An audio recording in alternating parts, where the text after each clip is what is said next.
come si sente non si capiamo. Però vivo qua da 10 anni. Una delle cose che Pino ha dato, perdonatemi se escludo, ma noi del nord, è stata una sorta di complicità con Napoli. Quindi in realtà è un ringraziamento agli artisti come Pino, o comunque quelli che crescendo tantissimo si sono poi espansi verso gli altri, ma si sono fatti conoscere e hanno fatto in modo che chi era estraneo abbia potuto abbracciare, capire non solo la lingua ma anche la cultura europea.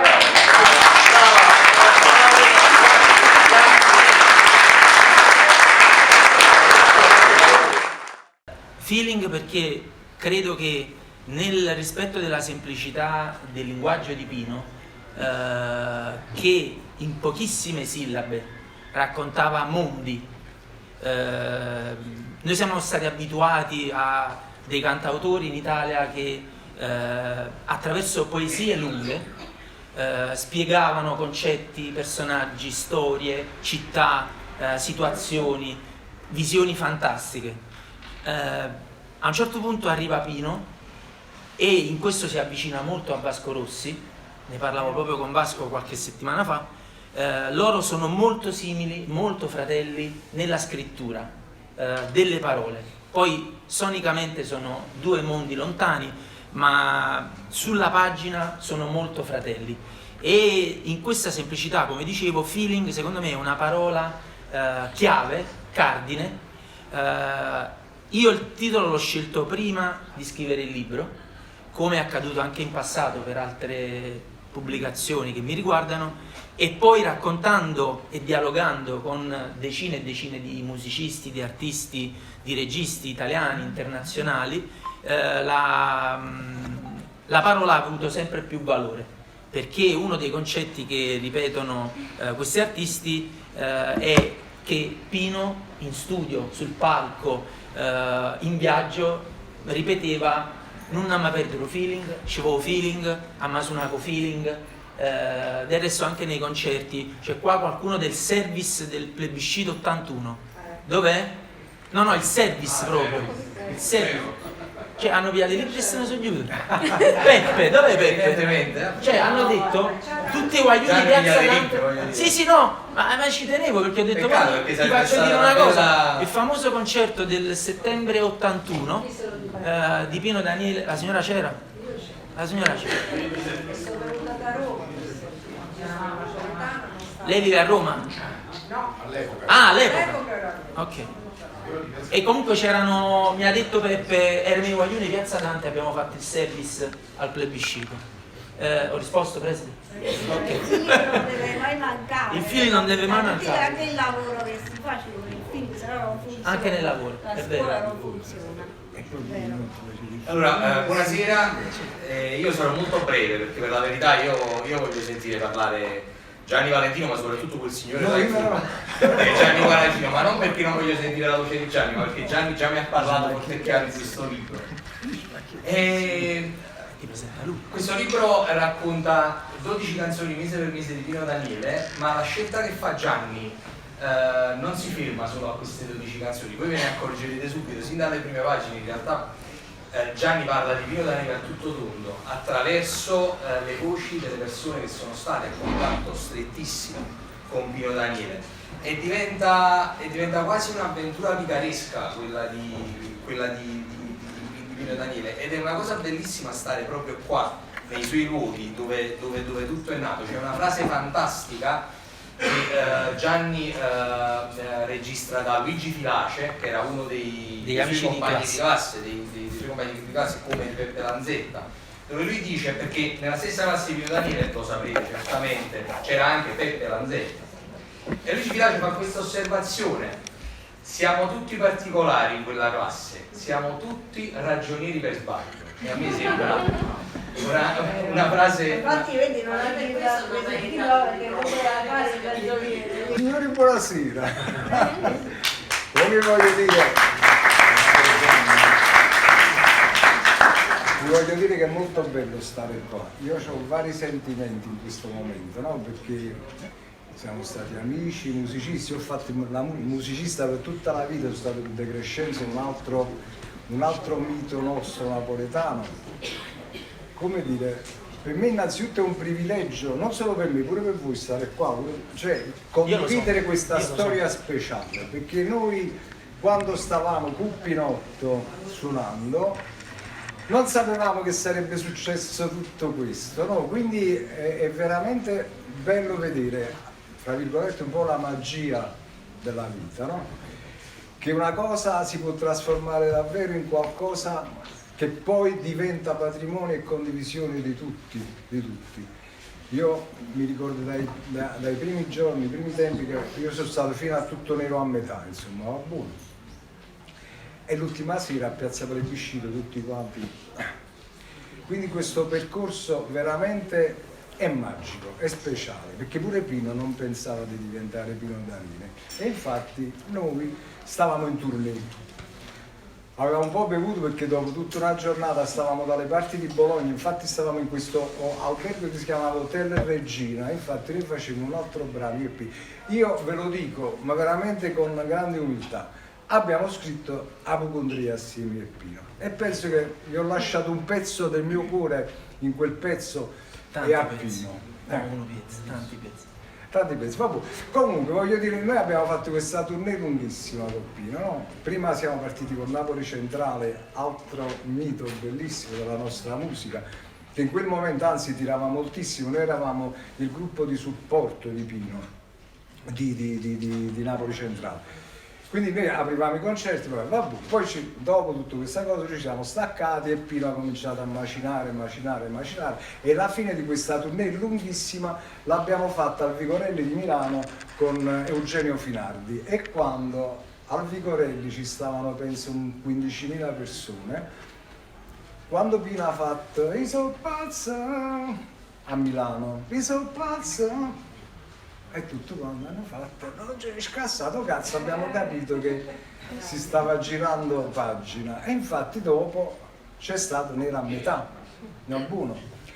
Allora io, per dirvi Pino veramente, secondo me, ecco, io premetto questa cosa per dirvi che cosa penso di Pino. Pino potrebbe stare con James Taylor, con Paul Simon, con i grandi della musica internazionale, qualche brasiliano importante, cioè Pino, perché Pino c'ha, se voi ci pensate, non meno di 20-30 pezzi di successi, non di successo perché hanno venduto, ma perché sono meravigliosi.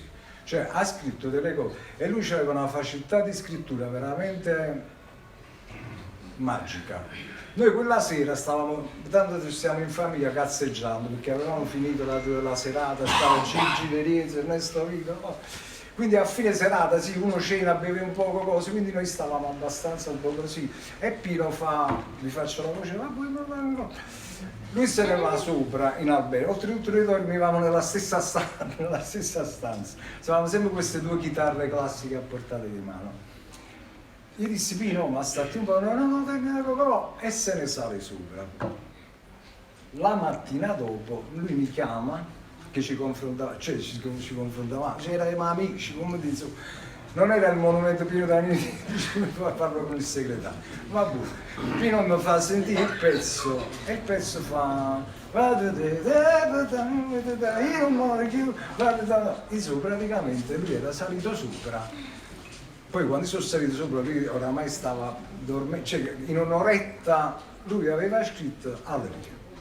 Il testo non era definitivo, infatti se lo provò già dal vivo in quella tournée che noi stavamo facendo, lui già se lo cominciò a suonare, perché noi a volte facevamo sotto sole, pure lo suonavamo sotto sole. Era diversa poi da quella che poi che poi è diversa dalla versione su disco, dalla versione definitiva. Quindi, come dire, io vi potrei parlare a lungo. Comunque parlerai a lungo.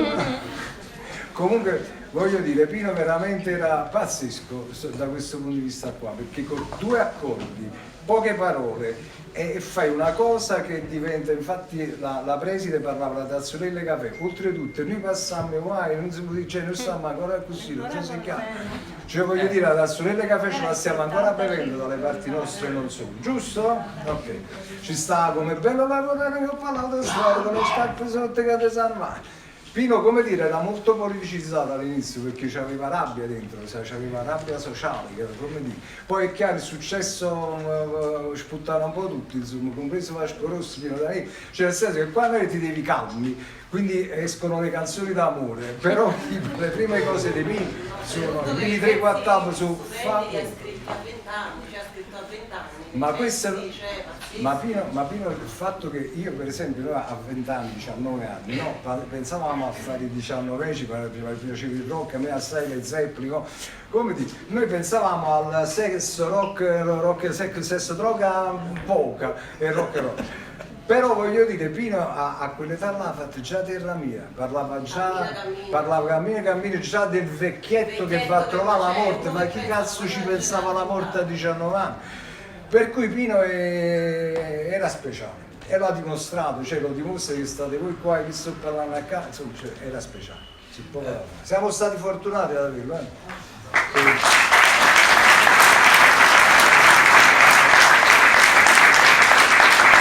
Posso dire che 5-6 posti nella stanza ci sono, potete entrare. Anzi, raccontiamo prima un aneddoto, perché io per esempio ammetto una mia ignoranza, io non sapevo che all'origine Che calore era uscito, diciamo, pubblicato per questo errore tipografico. Allora ricevo il libro, non lo leggo ancora, lo sfoglio, la prima cosa che noto al primo capitolo, Che calore. Allora chiamo subito Gianni senza leggere e faccio sta brutta figura. Dico Gianni, tutto bello, bellissimo, mi piace assai l'impaginazione, il feeling che si ha appunto con la carta, però c'è sta un refuso goppo La prima pagina. e qui poi dopo ho letto e mi sono reso conto della figuraccia. Però raccontiamo. No, non è una figuraccia, semplicemente perché ovviamente, come molti napoletani, tu immagini che quando si pronuncia Che calore scrivi il che CHE. Avendo anche Terra Mia a casa, no? Avendo Terra Mia. Perché poi appunto sull'album del 77 Terra Mia, che segue a 45 giri, che contiene Che calore e Fortunata, c'è il vocabolo corretto che era successo appunto che Pino, ma appunto sia detto senza offesa, senza bastonarlo, perché capita e capiterà, diciamo, adesso siamo in una bufera del linguaggio napoletano, ucciso, maltrattato, secondo me violentato, con sillabe, controsillabe, accenti, altro capitolo.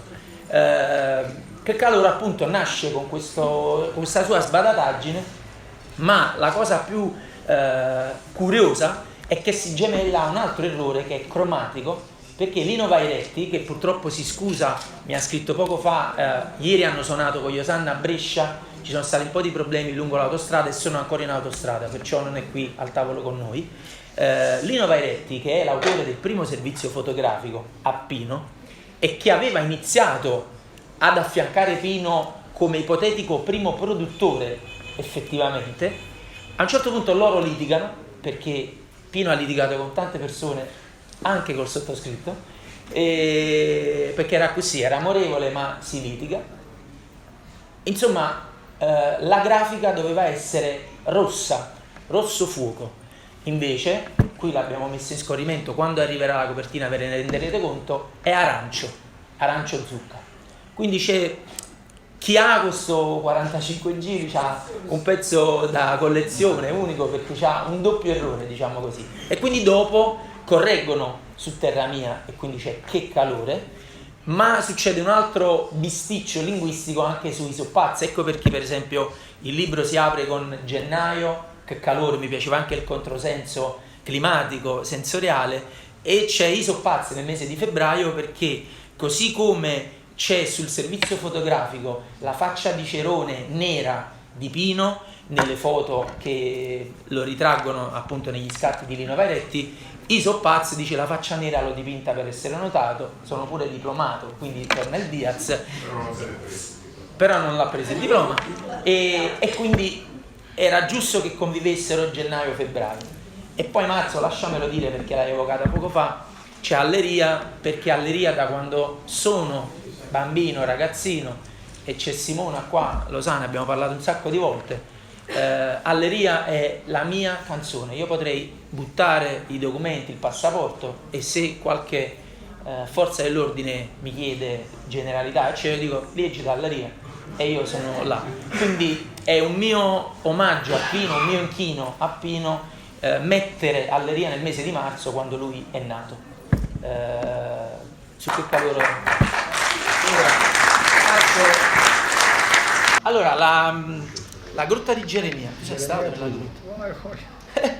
Dopo dice lui. Io ho fatto l'unico discorso. Parla prima lui. Parlo prima io. Allora, Geremia Blu. Infatti avevo gli sta Gianni. A lui? Gianni. No, prima lui. Ok, allora Prima. Gianni tutti e due. Gianni tutti e due. Geremia Blu è un nickname, un nome d'arte appunto, di Enzo Cervo, che era il cantante della Batracomiomakia, band storica degli anni, appunto, dei metà anni 70, nella quale Pino milita suonando la chitarra, perché questa è un'altra cosa che non dobbiamo mettere in modo secondario. Pino si sente profondamente e sempre, fino agli ultimi momenti di vita, un musicista, un chitarrista. Poi dopo canta, ma nella band Batracomiomakia lui suona la chitarra e la voce è appunto Enzo Cervo, alias Geremia Blu. Tant'è vero che l'attacco del libro è proprio questo, perché appunto dialogando con Guzzo, che è il proprietario dello Studio 7 a Santa Lucia, vi leggo proprio i primi 10 righi. Dottore, secondo voi io posso fare cantante? Guarda Pino, tu come cantante sei una mezza chiave, però tieni un vantaggio, tu sei un artista. Uno può essere artista e non sapere cantare, però chi che non sa cantare non può mai essere artista. Augusto Lucio Guzzo è ora come allora nel seminterrato dello Studio 7 a Santa Lucia. Sorridendo beato, restaura memorie di Pino Daniele appena maggiorenne. A metà anni 70, accompagnato da Claudio Poggi, Pino viene nel nostro studio. Con il tecnico di regia Ugo Fabbricatore, che è pure un sassofonista, registra dei provini nella sala A. Dopo qualche anno torna con il nuovo produttore Willy David a registrare i provini di Nero a metà, nella sala B. Quando Pino sta per esordire, gli spiego che i cantanti veri sono Domenico Modugno, Claudio Villa, Mario Abbate, Sergio Bruni. Pino è intelligente, attento, determinato. Il cantante tu lo fai naturalmente, gli ripeto. Tu non lo sei un musicista che canta e sa esprimersi. Fai cose autentiche. Può piacere o non piacere. Tu sei un artista.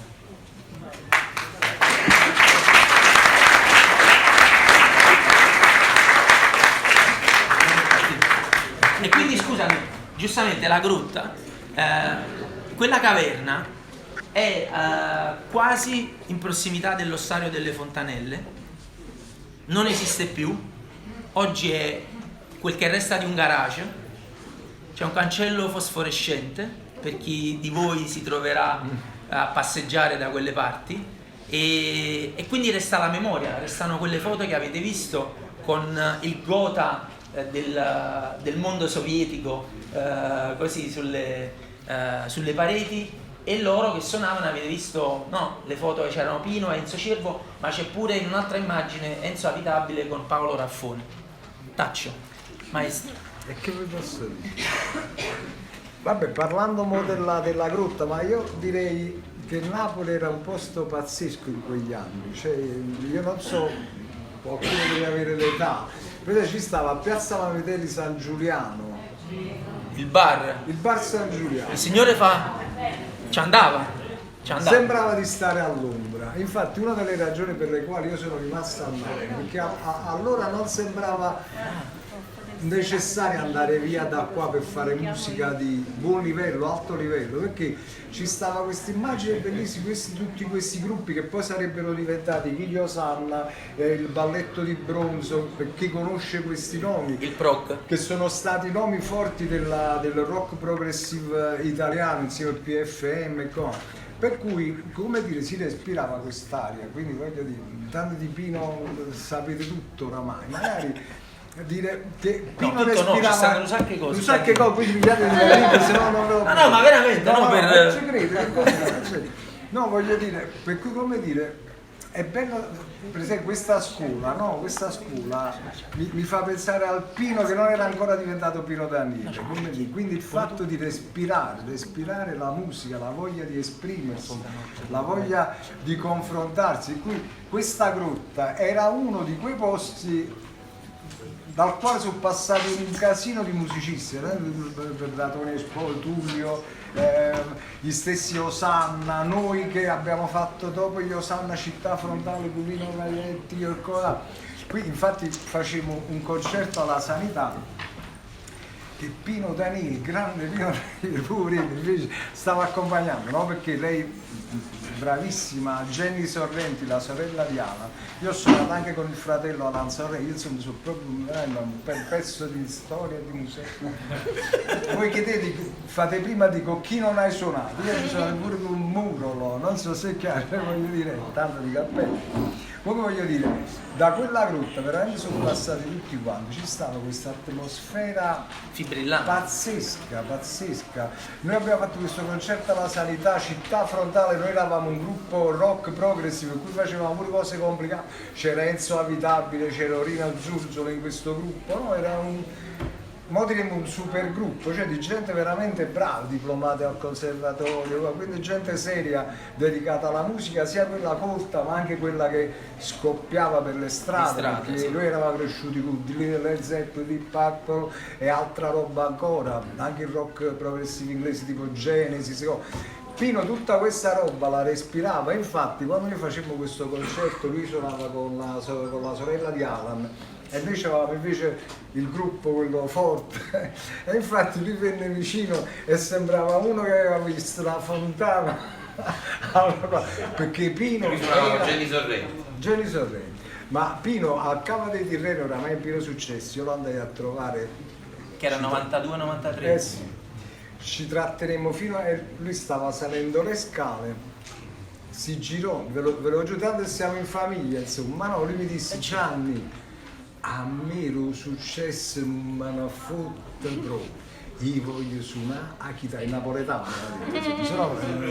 Gianni a me del successo non mi importa proprio, date napoletano, Gianni a me ma veramente, quindi una volta che è arrivato il successo, oramai arrivano i soldi, ecco, esce veramente la motivazione primaria qual è? Per Pino era quello di suonare, quella di stare interfacciato con la musica. Infatti lui è stato l'unico italiano che ha chiamato gente importante, Steve Gadd, Wayne Shaw, cioè il fatto di avere gente forte, gente brava che lo ispirava non tanto per scrivere canzoni di cui lui non aveva bisogno di questa gente per scrivere, perché appena gli riusciva facile a scrivere, come dire, gli riusciva più difficile suonare la chitarra, non perché non era portato per la chitarra, ma diventare bravi, esprimersi con l'improvvisazione, l'accompagnamento, l'armonia è complicato. Se tu c'hai un dono di scrittura di canzoni è molto più semplice che, ecco, infatti quando venne Ciccoria qua si sono Spain, che è uno di quegli standard con i quali tutti i musicisti si sono confrontati. La sapete? Fatemela. Siete culturalmente... No, a parte scherzo, cioè voglio dire, lui veramente era prestato al mondo cantautorale, lui era un musicista imprestato al cantautorato, insomma, no? A lui scrivere gli veniva facile e la cosa che per lui veramente era proprio in cima ai suoi pensieri suonare bene la chitarra. Infatti a me a volte diceva Gianni guarda che lo plettro le metterà così, cioè era bello perché uno si confrontava proprio con la propria malattia, perché io quest'anno ho preso la stessa malattia che ha preso lui, come dire, infatti io sono ancora la chitarra, insomma, sono ancora un chitarrista, compositore. Ma infatti basta che lo osservate fisicamente, che appena parte un racconto, un ricordo, c'è la mano a così, pure sia la chitarra non ci sta, ma è sempre così, qualsiasi cosa. Sì, prego, è il momento delle domande. Volevo chiedere al musicista che poi ha detto ero un musicista, ma lo è ancora. Oddio, a fine ottobre sono caduto dalla moto e mi sono fratturato il polso, quindi pensavo che ero un musicista, invece per fortuna sto recuperando, insomma, un po' di fisioterapia. Ascoltatore di Pino Danilo, però io ho notato che all'inizio, anche in alcune cose proprio iniziali, quando andavo in giro con le radio, era più un cantante, se si può dire, neomelodico considerato, no? All'epoca credo. Non è mai stato considerato metropolitano, no, secondo me non era proprio classificato, però era più sulla musica, da quello che sto Ma non girando. c'era la definizione di No, la definizione ci ha messo le virgolette, ci ha messo le virgolette. C'era uno che suona, insomma, là ci sta un grande pianista, cioè come di Luca Urciuolo, cioè voglio dire, noi non possiamo mollare mai, infatti ci sta una cosa che si dice nel giro della chitarra classica, che se tu non studi una settimana te ne accorgi tu, se non studi un mese se ne accorgono anche gli altri, no? Cioè voglio dire, il fatto che tu non puoi mollare mai, cioè lo studio dello strumento è diverso dallo scrivere una canzone. Segnali abbastanza decodificabili, semplici, per cui è che passo di beh che fa, tutto cresce, ma come dire, oddio, ci sta qualche fatto un po' più sofisticato, vabbè, terra mia, come dire, le canzoni quelle là, capito, Napoli sono 3 accordi, cioè, capito, sì, ci sta qualcosa di là, però tutte le canzoni che restano Nella memoria. da condividere nella memoria di solito hanno delle strutture abbastanza semplici, insomma, magari gli americani hanno gli standard che sono bellissimi pezzi, ma loro hanno una cultura molto più legata a certe cose, più legata al jazz, più accordi, più cose, vabbè. Noi siamo bene o male legati alla canzone napoletana, pure la canzone napoletana, voglio dire, tu soli, più bene, c'è pochi accordi, però una profondità di ispirazione, come dire, testo, c'è. La canzone è una magia, tu apri proprio una finestra che non c'era prima, mi voglio dire. Allora quando tu fai l'alzare felice, capito? Mai sentito più. Capito? Noi eravamo molto esterofili, stessi Osanna, anche se scrivevano già in italiano. Improvvisamente esce questo ragazzo che fa, capito? Fortunato della roba bella, insomma, voglio dire, non è neomelodico, non si era visto. È la metropoli che si racconta, è la metropoli che si racconta. Sì, ma che trova una voce, sintesi, che sì, trova, certo. capite, quella Quello è il cosa senso, non è il senso, assolutamente, Io ho perciò una domanda, ma quando ha lasciato? Fino a lasciato all'inizio, diciamo, degli anni '80, ma più per da un lato per ragioni artistiche e da un lato per motivi familiari. E artisticamente c'è una grande spaccatura. In che senso? Da un punto di vista di canzoni, di testi. Guarda che lui pure quando lascia Napoli, tutti gli album degli anni '80 sono scritti a Formia.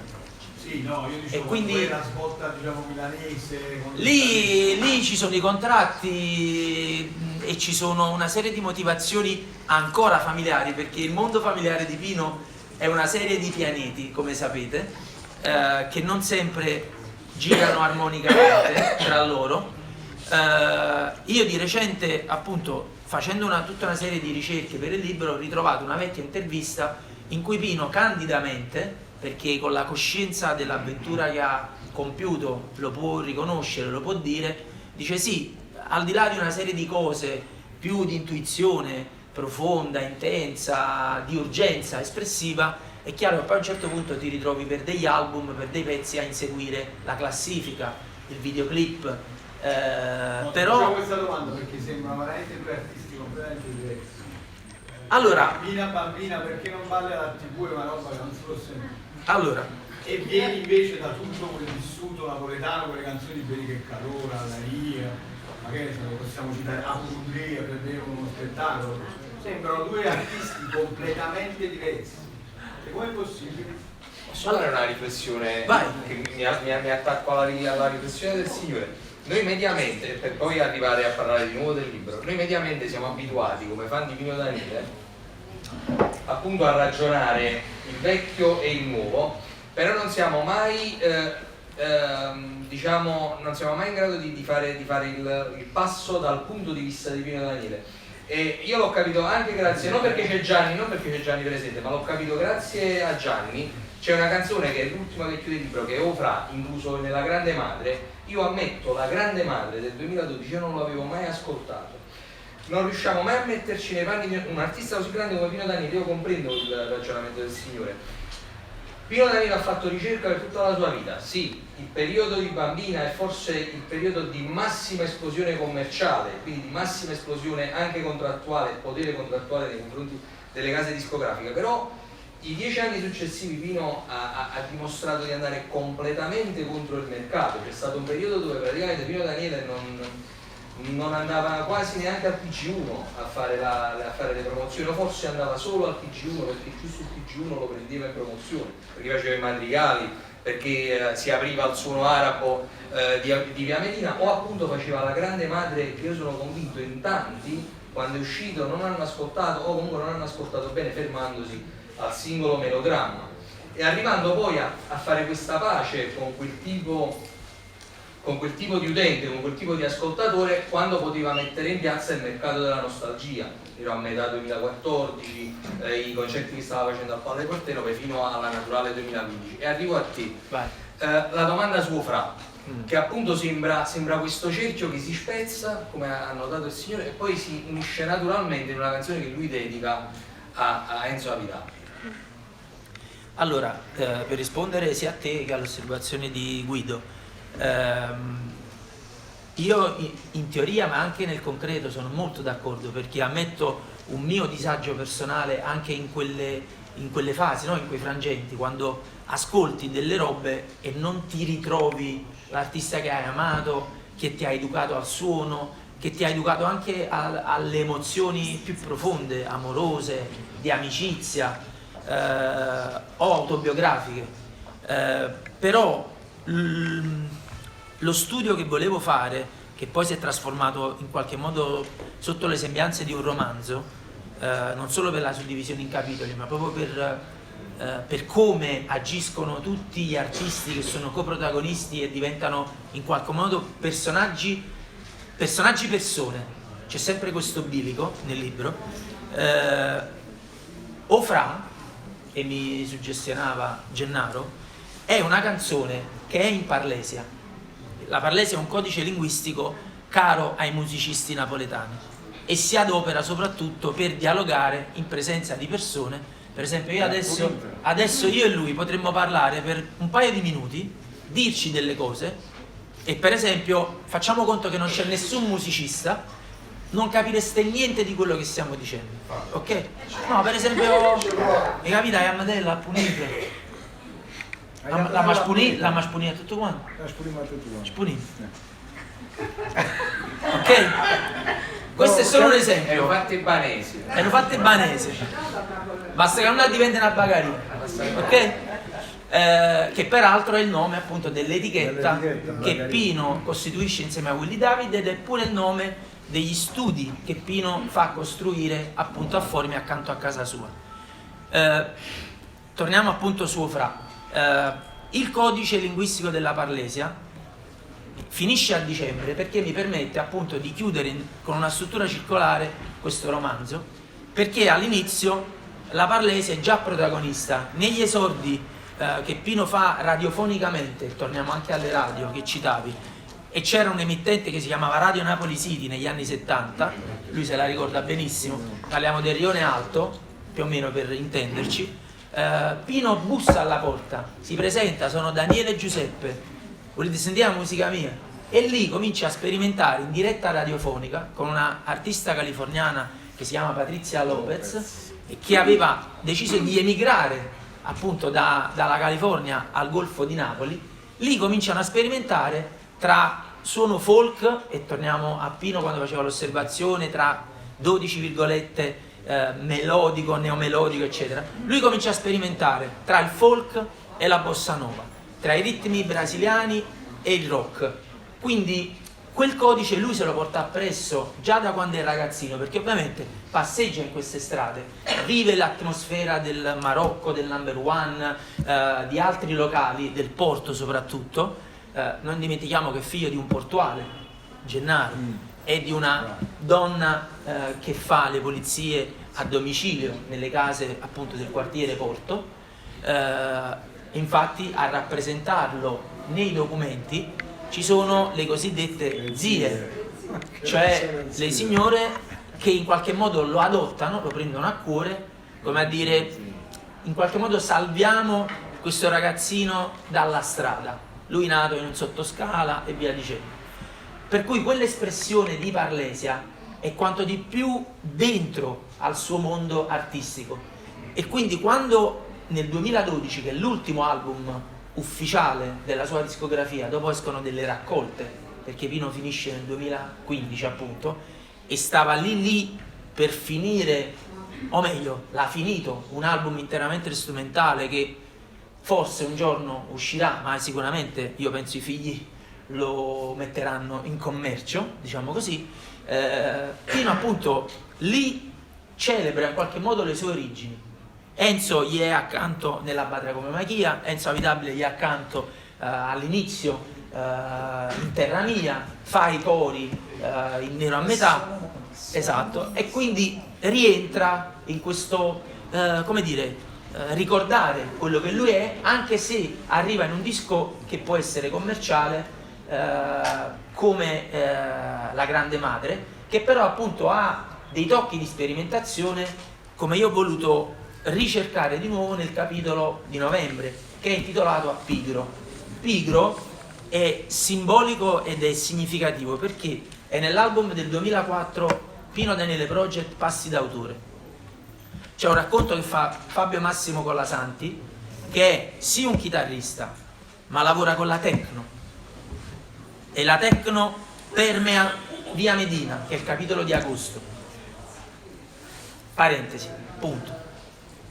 Nel capitolo di Pigro si racconta appunto di come i discografici e poi dopo gli ascoltatori, quando esce l'album che contiene i madrigali, restano completamente scioccati, ma scioccati. Dice: aspettate un attimo, io vi devo cantare 2 canzoni solo voce, con il coro modello 500 Gesualdo da Venosa. Aspettate un attimo, facete che cantare prima e poi nel caso mi partite, ok? E lì c'è gran parte del pubblico che lo osanna e gran parte del pubblico che lo vorrebbe bastonare, perché in qualche modo non si ritrova più. Però Gennaro giustamente osservava: noi ci dovremmo mettere dalla parte di un musicista, dalla parte di un regista, dalla parte di uno scrittore, quando ha già attraversato dei sentieri sonori, espressivi, linguistici, e a un certo punto lui sta cercando una nuova via. Probabilmente in alcuni casi non ci riesce e quindi esce la hit pop, che però funziona e gli permette di fare un ulteriore tour, un'ulteriore ricerca, e altre volte invece, come appunto ci tenevo a raccontare Via Medina parte con un canto africano che parla di Hammamet, che parla di Maghreb, di Nord Africa appunto, e arriva alla rave culture, perché Fabio Massimo Colasanti, cui alludevo un istante fa, è uno che ama la techno e quindi spinge sulla techno. Pino si appassiona a Bjork e dice: io voglio fare una roba così, però ci deve essere l'Africa pure.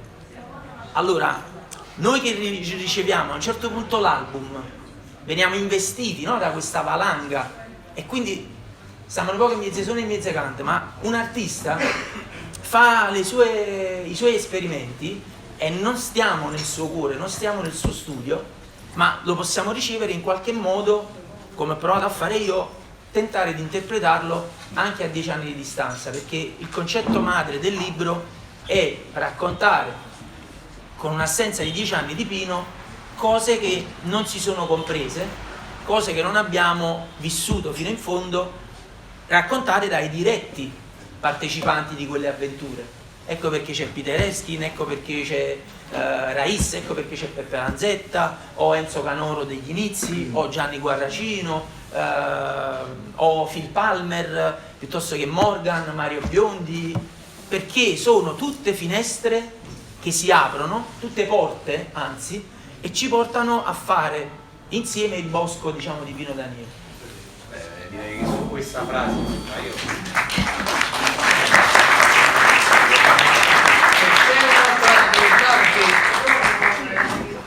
cosa un po' delicata. Una cosa un po' delicata. Prima Guarracino diceva: chi lo scrive il vecchio che sta nella strada, chi pensava a quelle cose. Io avevo lasciato fino all'Igaz, lo incontro qualche dopo è uscito per... Può alzare un poco? si può chiudere proprio la finestra. È quello la finestra. Era uscito per la mia, dico: Dio, bello questo disco. Io dico: ma perché mi piace sta roba? Su Terra Mia. Sì, io pensai che al mio essere più politicizzato qua. E io dico sì, è bello, c'è poesia, c'è cinema, c'è blues. Voglio chiedere, ma quella parte che poi ha tanto caratterizzato Pino, Terramia, Napoleone, era un politicamente corretto? Cioè era un modo di conquistare un mercato, di rientrare nel solco della musica bella, napoletana, poetica? E Pino, l'interpretazione autentica, e a me piace il blues, la chitarra, perché quando chiama gli ospiti stranieri, è vero, ma le lacerazioni con gli artisti italiani sono profonde. Sì, le lacerazioni sono profonde come solleva lei giustamente, ma politicamente corretto, terra mia, non lo definirei. No, dico che lui volesse fatto poesia anche per incontrare il mercato, i dischi, i cinema. Io posso rispondere alla sua osservazione, diciamo dal mio punto di vista, dicendo che quello è il Pino che sta capendo quale suono deve avere. Sì, non c'era strategia là comunque, non c'era. No, era la sua espressione di giovane artista che si esprime in canzoni. Non ci dimentichiamo che un paio d'anni prima del debutto lui incontra la nuova compagnia di canto popolare sotto la Galleria Umberto. Li vede sul palco e gli va a pregare per fare un pezzo insieme a loro. Perché Pino, comunque, quello è il mondo. È vero, vuole scoprire il blues, si sente bluesman, ma viene da quel mondo. Ma ce n'è tanta di musica custodita, diciamo così. Poi ovviamente io non posso dire, perché non ho avuto mai la sorte di immergermi in questo mare. Nessuno ha mai sentito tra i giornalisti Lo escluderei. Diciamo che loro secondo me stanno facendo anche bene, stanno centellinando questo baule di ricordi. Infatti hanno fatto uscire 2 o 3 inediti. Faccio un'osservazione, poi c'era un'altra domanda. Un annetto fa io ho intervistato Alex, il figlio di Pino, e lui all'epoca mi ha detto Gianni, guarda, materiale ce n'è, canzoni finite, e penso che faremo uscire forse per il decennale, cioè 2025, un album di inediti. Poi quando l'ho risentito mesi dopo mi ha detto che avevano cambiato idea e avevano immaginato di mettere dei cadeau, dei doni ogni tanto, e quindi infatti è uscito Again qualche mese fa, e potremmo dialogare con Guido di nuovo sulla essenza, sulla provvisorietà di un pezzo del genere o sulla finitezza. Altri pezzi ovviamente noi non possiamo sapere quando la famiglia deciderà di metterli in circolazione. Lo strumentale di cui hai parlato prima, aveva un disco strumentale che lui voleva fare uscire. Sì, perché Pino stava lavorando soprattutto di musica strumentale, come ha detto a Gianni. Io voglio suonare la chitarra, cioè lui voleva suonare, comporre alle corde, ok? E ce n'è di musica strumentale da parte, me lo dice anche Tullio De Piscopo, me lo dice Phil Palmer nelle interviste, e Phil Palmer parla appunto della passione che condivideva con Gianni del flamenco. Pino stava studiando molto quel mondo gitano, no? Perché hai litigato con Pino Questa è una domanda che Vabbè, puoi inventare qualunque cosa. No, è perché a volte gli artisti... Allora, io tanti anni fa ho fatto un documentario sugli Squallor insieme a Carla Rinaldi e Michele Rossi, e quando abbiamo intervistato per il documentario Alfredo Cerruti, chiedendogli la genesi del nome Squallor, lui con la sua voce ha detto... ricordiamo che tutti i componenti degli Squallor erano produttori, compositori, parolieri, eccetera. Cerruti, che era la voce narrante, diceva: ma perché i cantanti sono i più grossi scassacazzi in coppa carcerate? E purtroppo è la verità. Io che lavoro in questo mondo, diciamo in questo mestiere, e ho fatto non so quante interviste ovviamente a diversissimi artisti, musicisti, cantanti uomini, donne, eccetera, sono capricciosissimi, per cui a volte tu fai delle domande perché semplicemente vuoi fare il tuo lavoro in maniera molto semplice, al di là di qualsiasi provocazione, e loro non gradiscono la domanda, non vogliono rispondere a quello e ti chiudono il telefono in faccia. Qual era la domanda che avevi fatto a Andiamo a... Una in particolare era riguardo appunto la città, ne parlavo forse con te, no, non con te, Comunque a un certo punto gli chiedo se è giusto che poi tanti artisti, ma questa è una cosa che ho denunciato pure a Luciano De Crescenzo all'epoca, che si vantava di essere napoletano, di sangue, di espressione, di cultura, e Luciano De Crescenzo all'epoca gli dissi: scusami, ma tu parla, però stai a Roma, te ne si chiude. E lui disse: ma il cinema sta a Roma, la televisione sta a Roma, i libri stanno a Roma, di chi ci sto a fare qua? Questa cosa mi fece molto incazzare, perché ovviamente se le energie più luminose lasciano un territorio, ovviamente tutto si impoverisce, no? E si impigrisce. E a Pino più o meno feci la stessa osservazione. Dissi: scusami, ma qua rimangono studenti, disoccupati, gente che si arrangia, eccetera. E più o meno allo stesso modo non è che La domanda è che giusto. no, è certo, non è che uno fa sempre tutto giusto e non può fare una domanda, perché sennò Ci sono... Cioè, quindi se fai i soldi passi il La verità fa Era male. stato toccato un punto dolente. La verità fa male. C'è un'osservazione dal fondo? sì, dal fondo, dal murale. Sì, la provincia che poi si è trasferita a Roma, c'è spazio anche per Massimo Troisi. C'è spazio per Troisi? No, c'è solo una citazione che riguarda Taggiavari morta.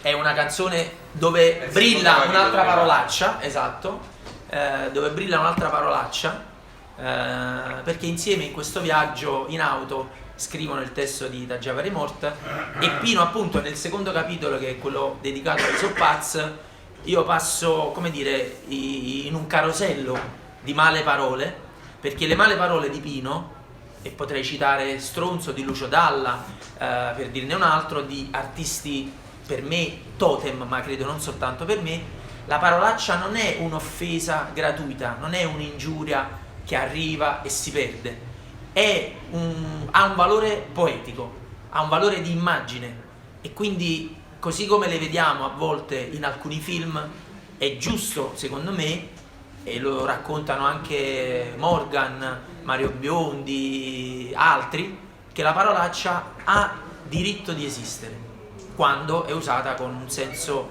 diciamo, estetico, poetico. Scusa, volevo chiedere a Guarracino. Sì.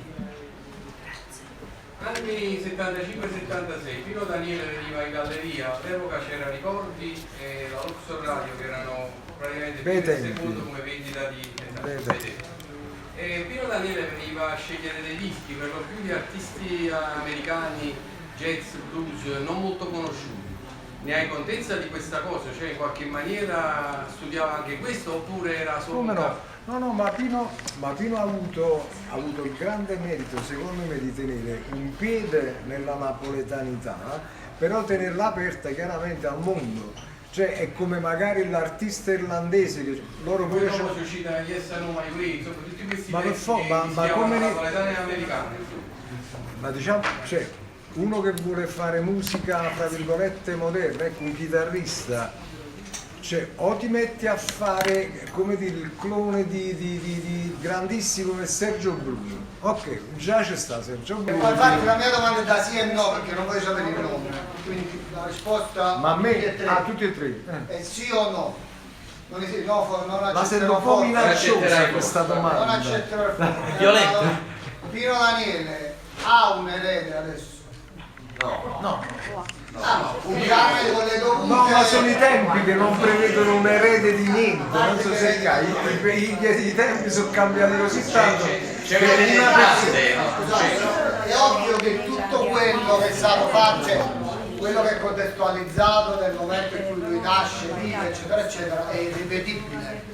E quindi diciamo Ma attualmente non ci sta un personaggio così geniale che riesce a mettere insieme le cose ad un livello così alto. Ci sta, sai che gente di talento, di cose, per fortuna, non deve essere per forza, voglio dire, per me Maradona non avrà mai un pari. Qualcuno che io Ma non c'è sta, abbiamo risposto. Non ci sta. O sì o no, no. E secondo me questi sono tempi. No, io chiedevo. E poi secondo me questi tempi non vanno. Hai ragione. Allora vabbè, perché comunque quello che ha lasciato come sotto, preside, finisco, chiaramente tutti ci Io non credo che tu fra 20 anni, 30 anni ti canterai un pezzo di Geolì. Non penso, anche perché ricordo manco, quindi figurati. Come si sente non si lo chiama. Però vivo qua da 10 anni.